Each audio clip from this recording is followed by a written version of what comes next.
अखंड हिंदुस्थानचं दैवत प्रभू श्री रामचंद्र यांचं मंदिर 2020 साली झालेलं आहे। ह्या मंदिरामध्ये जी चोरी झालेली आहे, दानाची जागा घेणाऱ्यामध्ये जो भ्रष्टाचार झालेला आहे, ह्या प्रकरणाची मूळ SIT चौकशी लागली।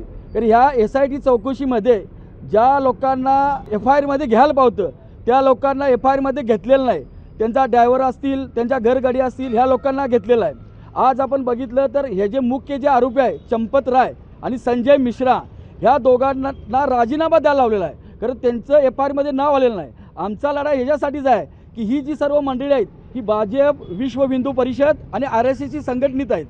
ही माणसं, ज्या माणसांनी आज राम मंदिर बांधून सत्तेमध्ये आलीत, सत्तेमध्ये येऊन यांनी अनेक आश्वासन दिलीत, तर यांची भूक थांबलेली नाही। ही रामाला सुद्धा यांनी सोडलेलं नाही।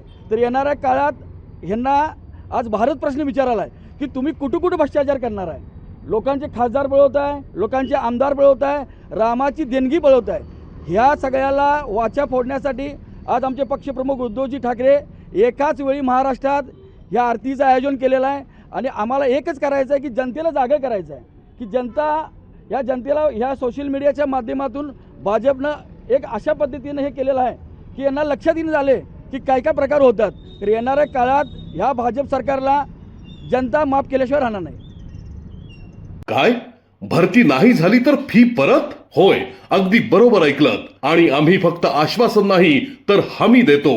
राजर्षी शाहू करिअर प्रबोधिनी, विश्वास, गुणवत्ता आणि निकालांची परंपरा। आजच आपल्या पाल्याचा प्रवेश निश्चित करा।